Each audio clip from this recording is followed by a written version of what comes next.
Yo soy Julio Schilling y a nombre de Patria de Martí, la Alianza Democrática, le damos las gracias a uno y cada uno de ustedes por estar aquí. Sé que a veces es gran sacrificio por determinados factores. Le doy las gracias a los panelistas que dentro de un rato los voy a presentar por honrarnos con sus ponencias que harán. Le doy las gracias al Condado Miami-Dade y al Sistema de Bibliotecas Públicas por facilitarnos este lugar y, sobre todo, le doy gracias a Dios, el Ser Supremo, por permitirlo todo. Esto es parte de un ciclo de conferencias que hemos titulado Simposios por un Mundo Libre. El lema de esta cumbre en particular de este simposio en particular es Cumbres Liberticidas. Luis de la Paz, ese periodista y escritor, cuando yo le envié la invitación, el aviso, me mandó un correo electrónico enseguida y me dijo: te equivocaste, tú seguro que quieres decir cumbre libertaria o cumbre liberal.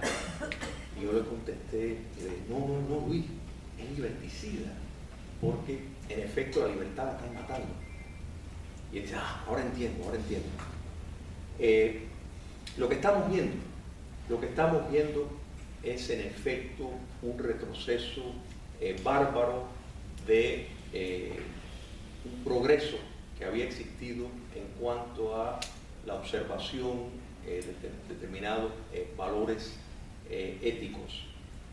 El mundo a partir del siglo XVII y XVIII en efecto fue reconociendo valores inherentes en nociones como los derechos humanos, los derechos naturales. No es que los derechos naturales, de nuevo, son a partir de ahí.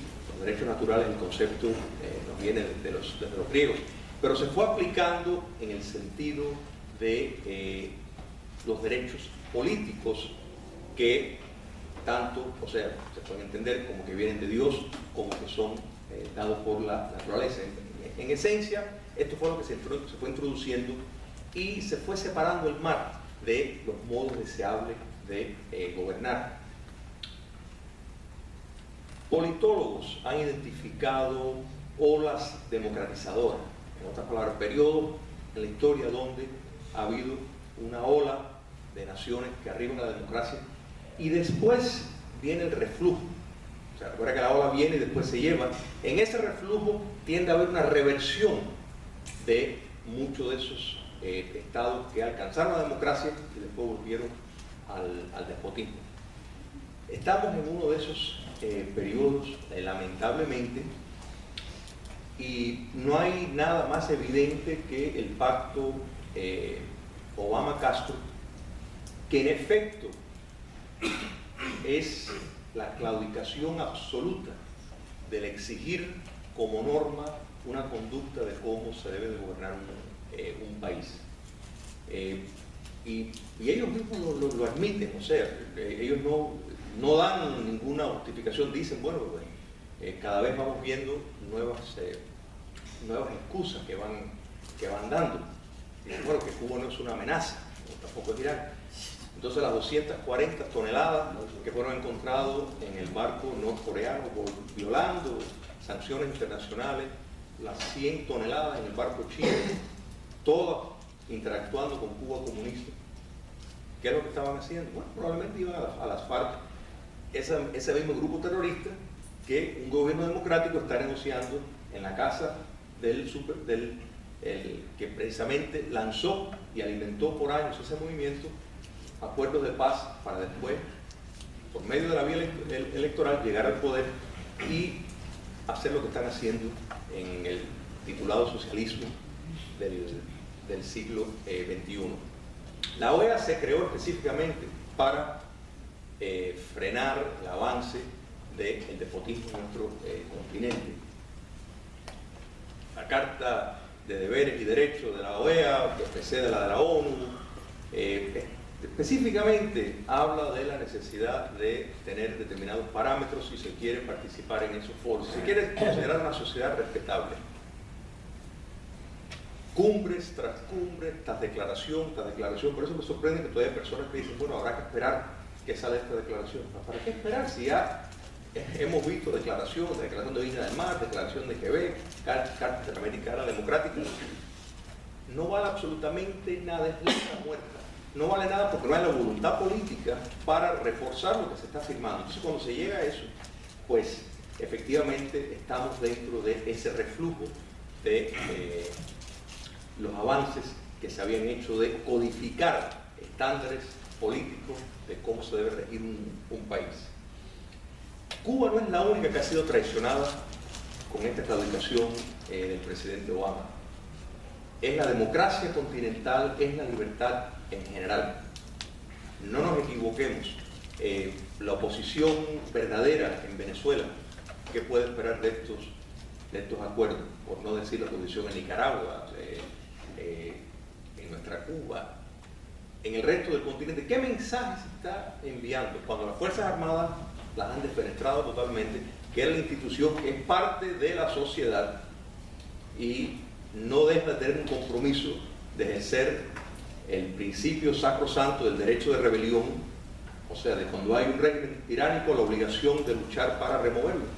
Eso es algo válido, está la propia declaración de las Naciones Unidas, la declaración de los Estados Unidos, o sea, es un principio sacrosanto. Bueno, han despenetrado a las Fuerzas Armadas porque saben que de ahí todavía lo vemos en lugares como Argentina, que podemos estar de acuerdo que si hubo excesos y todo esto está bien, pero el hecho es que ante un enemigo como es el despotismo del siglo XXI, que es nada más que el comunismo del siglo XX, pero una nueva metodología, adoptado muy bien del comunista Antonio Gramsci, de Edward Bernstein, que dijeron, dentro de las instituciones democráticas es la forma más hábil para alcanzar el poder. Entonces, lo que antes eran guerrilleros en los campos y en las ciudades, pues ahora están en los parlamentos europeos, y esa es la idea. Y lo peor de esto no es eso, ellos están haciendo lo que consideran correcto, igual que el presidente norteamericano. O sea, el presidente norteamericano está consecuente con lo que yo considero es su base de mentalización. El problema es que ¿dónde están los ciudadanos libres? ¿Dónde están los líderes democráticos verdaderos? No hay. La doctrina Betancourt, que estableció que ningún gobierno, que por lo menos Venezuela, mientras él estaba en el poder, no iba a negociar ni con una dictadura de derecha ni de izquierda. ¿Qué ha pasado con la doctrina Betancourt? Con individuos así, no existen, han desaparecido. ¿Tenemos nosotros que claudicar? No, hay que seguir la lucha para al menos avergonzarlos por la actitud que están tomando y esperar mejores donde surjan líderes que estoy seguro que surgirán con el favor de Dios para confrontar este mal que de nuevo ya viene vestido con una careta democrática. Los panelistas en esta noche son Adir Hernández.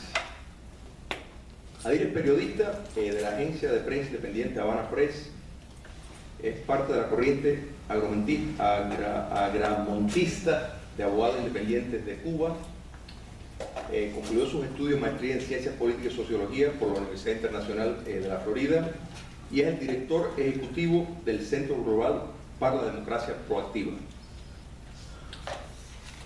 Luis Zúñiga Rey es director del Consejo por la Libertad de Cuba, es un expreso político, creo que 15 años, 19, si no me equivoco, y para mí es un honor que él es una de las personas que más le molesta al régimen. Yo creo que eso te tiene que honrar a ti por sus actos de liberación nacional a favor de promover la libertad de Cuba, y eso es lo que les duele. En efecto, lo que más les duele es lo que más puede producir realmente un cambio sistémico.